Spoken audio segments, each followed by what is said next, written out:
après le bac ma dem UGB def sociologie générale ba licence ma spécialisé en sociologie de la famille et de l'éducation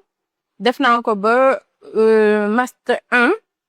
gisuma sama bopp trop ci sociologie bi bon du moins période boobu loolu laa jàppoon ma changé dem communication des entreprises et des organisations bi université bi doon offrir jamono jooju ma def ko pendant 1 an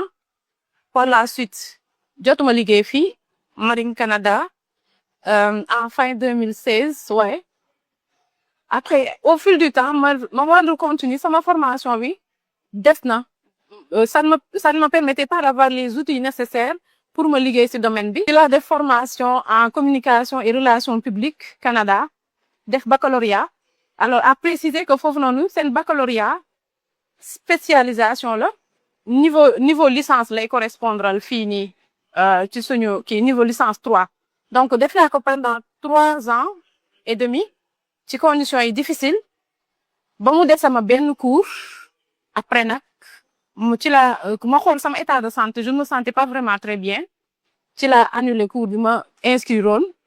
mettre en pause sama liggéey sama jàng lépp ma ñëw fii nii Sénégal li may wax fii dama bëgg peindre carrément la réalité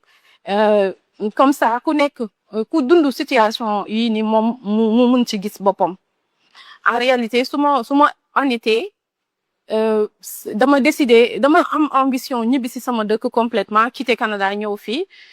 ma mettre en pause samay études ak sama liggéey pour ñëw installé wu teew nekk fi quelques mois xool ay opportunités sama dëkk parce que effectivement bi ma nekkee Canada mon état de santé était vraiment chaotique et le mot n'est pas de trop je le dis exactement comme je me sentais oui parce que je me sentais dépaysée dans ce pays-là tout concourait à me faire sentir que ni bokkuma fa et je ne suis même pas la seule à vivre ça parce que la raison est simple imaginez nga jóge ci société boo xamante ni société boo xam ne am na benn climat social am na ambiance bu bienveillante la chaleur humaine les interactions chaleureuses c'est comme am na da ngay dund ak say dëkkandoo ngeen di romb di nuyante ñu lay seet si nga leen di seeti relation yi dem di évoluer nga dem école tamit aussi au bout de 2-3 mois tu te fais des amis parce que da ngeen di waxtaan di kaf interaction yi au temps de pause ñëpp taxaw waxtaan kaf foore xam nga dem monde professionnel aussi entre collègues ngeen dem ba développer ay relations yoo xamante ni da ngeen di demlante di ñëwante di invitante ay fête xam nga dëkk ci société boo xamante ni facilement nit kii la apporter le son aide gratuitement y a la bienveillance le partage l'entraide xam nga yooyu yëpp ay détails la yoo xamante ni ñun ñi nga boo fi juddoo yaroo fi màggee fi mënoo génn dafay nekk loo xam ni dafa normal ci yow banal mais au fond boo génnee c'est là que tu comprends que ni ces petits détails sont très essentiels sont importants parce que ça nourrit l'âme léegi imagine ma jóge ci société boobu noonu dal ci société boo xam ne c'est une société individualiste profondément individualiste bopp sa bopp la ku nekk sa bopp rek ngay calculer kenn di jëntuwul kenn di nga dëkk ak nit pendant 100 ans du ngeen gisante du ngeen xamante mun ngeen a romante sax c'est à peine si vous vous saluez et nga école tamit même chose ambiance bu glaciale ñi nekk fii amul waxtaan amul interaction nga dem liggéeyukaay mën nga liggéey foofu comme na 1 an 2 ans même plus relation yi du évoluer foofu rek lay yem. Créé naa benn blog bu tudd Au-delà des faits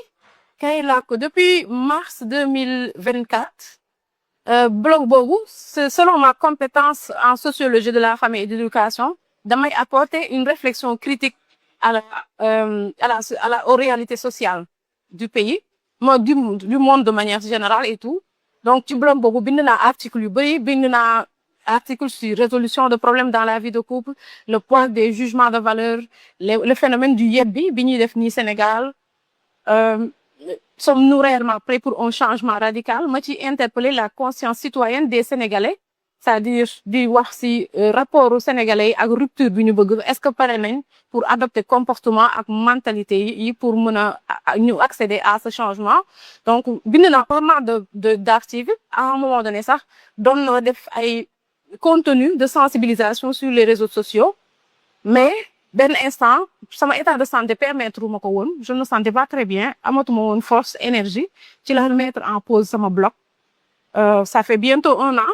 Maintenant, à ce moment-ci, ñëw naa, je me sens mieux. Donc, ma ñëw pour relancer blog bi